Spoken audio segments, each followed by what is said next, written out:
श्री संदीप उन्नीकृष्णन भारतीय सेना में एक मेजर थे जिन्होंने राष्ट्रीय सुरक्षा गार्ड्स के कुलीन विशेष कार्य समूह में काम किया। वे नवंबर 2008 में मुंबई के हमले में आतंकवादियों से लड़ते हुए शहीद हुए। उनकी बहादुरी के लिए उन्हें 26 जनवरी 2009 को भारत के सर्वोच्च शांति सम्मान बहादुरी पुरस्कार अशोक चक्र से सम्मानित किया गया। ऊपर मत आना, मैं उन्हें संभाल लूंगा, ये संभवतः ऑपरेशन ब्लैक टोर्नेडो के दौरान उनके द्वारा अपने कमांडोज को कहे गए अंतिम शब्द थे। ऐसा कहते ही वे मुंबई के ताज होटल के अंदर सशस्त्र आतंकवादियों की गोलियों से शहीद हो गए।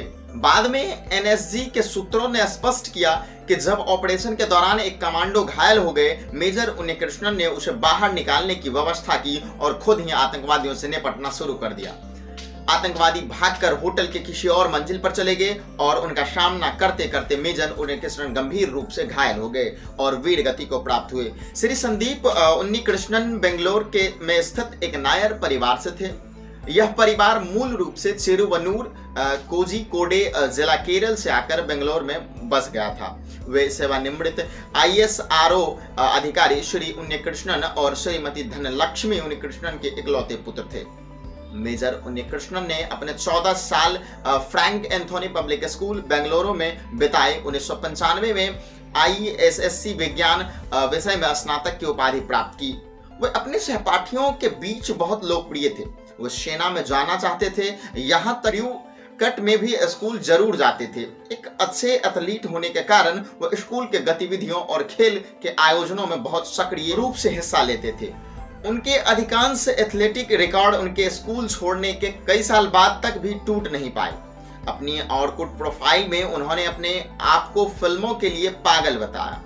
कम उम्र से ही साहस के प्रदर्शन के अलावा उनका एक नर्म पक्ष भी था। वह अपने स्कूल के संगीत समूह के सदस्य भी थे। मेजर संदीप उन्नीकृष्णन 1995 में राष्ट्रीय रक्षा अकादमी नेशनल डिफेंस एकेडमी NDA में शामिल हो गए। वे एक कैडेट थे, ऑस्कर स्क्वाड्रन का हिस्सा थे और NDA में 94 कोर्स के स्नातक थे। उन्होंने कला में स्नातक की उपाधि प्राप्त की थी। उनके मित्र उन्हें एक निस्वार्थ, उदार और शांत व सुगठित व्यक्ति के रूप में याद करते हैं। उनके खुश मिजाज चेहरे पर एक दृढ़ और सख्त सैनिक का मुखौटा स्पष्ट रूप से देखा जा सकता था। इसी तरह से उनके पतली काया के पीछे एक दृढ़, कभी भी हार न मानने वाली एक भावना छिपी हुई थी। इन गुणों को NDA में आयोजित कई प्रशिक्षण शिविरों और देश के बाहर होने वाले प्रतिस्पर्धाओं में देखा गया, जिनमें उन्होंने हिस्सा लिया था।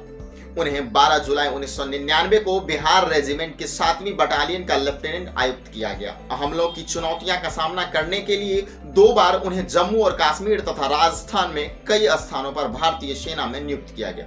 इसके बाद उन्हें राष्ट्रीय सुरक्षा गार्ड्स में शामिल होने के लिए चयनित किया गया। प्रशिक्षण के पूरा होने पर उन्होंने जनवरी 2007 में NSG का विशेष कार्य समूह सौंपा गया और उन्होंने NSG के कई ऑपरेशन में भाग लिया। वो एक लोकप्रिय अधिकारी थे जिन्हें उनके वरिष्ठ और कनिष्ठ दोनों ही पसंद करते थे। सेना के सबसे कठिन कोर्स, घातक कोर्स के दौरान वो शीर्ष स्थान पर रहे। उन्होंने अपने वरिष्ठ अधिकारियों के प्रशिक्षण, ग्रेडिंग और प्रशस्ति अर्जित की। संभवतः यही कारण था या बहादुरी के लिए उनका जुनून था कि NSG कमांडो सेवा को चुना, जिनमें वो 2006 में प्रतियुक्ति पर शामिल हुए। जुलाई 1999 में ऑपरेशन विजय के दौरान पाकिस्तानी सैन्य दलों के द्वारा भारी तोपों के हमले और छोटी बमबारी के जवाब में उन्होंने आगे की पोस्ट पर तैनात रहते हुए धैर्य और दृढ़ संकल्प का प्रदर्शन किया। 31 दिसंबर 1999 की शाम को मेजर संदीप ने 6 सैनिकों का एक टीम नेतृत्व किया और शत्रु से 200 मीटर की दूरी पर एक पोस्ट बना ली। इस दौरान वे शत्रु के प्रत्यक्ष परीक्षण और आग के चलते काम कर रहे थे। 26 नवंबर 2008 की रात दक्षिणी मुंबई की कई प्रतिष्ठित इमारतों पर आतंकवादियों ने हमला किया।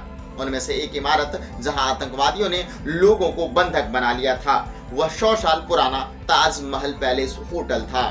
ताजमहल होटल के इस ऑपरेशन में मेजर उन्नीकृष्णन को 51 तैनात SAG का टीम कमांड नियुक्त किया गया ताकि इमारत को आतंकवादियों से छुड़ाया जा सके और बंधकों को बचाया जा सके। उन्होंने 10 कमांडो के एक समूह में होटल में प्रवेश किया और सीढ़ियों से होते हुए छठे मंजिल पर पहुंच गए। सीढ़ियों से होकर निकलते समय उन्होंने पाया कि तीसरी मंजिल पर आतंकवादी है। आतंकवादियों ने कुछ महिलाओं को एक कमरे में बंधक बना लिया था और इस कमरे के अंदर से बंद कर लिया था। दरवाजे को तोड़कर खोला गया। इसके बाद आतंकवादियों ने एक राउंड गोलीबारी की, जिसमें कमांडो सुनील यादव घायल हो गए। वे मेजर उन्नीकृष्णन के प्रमुख सहयोगी थे। मेजर उन्नीकृष्णन ने सामने से टीम का नेतृत्व किया और आतंकवादियों के साथ उनकी भयंकर मुठभेड़ हुई। उन्होंने कमांडो सुनील यादव को बाहर निकालने की व्यवस्था की और अपनी सुरक्षा को ताक पर रखकर आतंकवादियों का पीछा किया। इसी दौरान आतंकवादी होटल के किसी और मंजिल पर चले गए और इस दौरान मेजर संदीप उन्नीकृष्णन निरंतर उनका पीछा करते रहे। इसके बाद हुई मुठभेड़ में उन्हें पीछे से गोली लगी। वे गंभीर रूप से घायल हो गए और अंत में शहीद हो गए।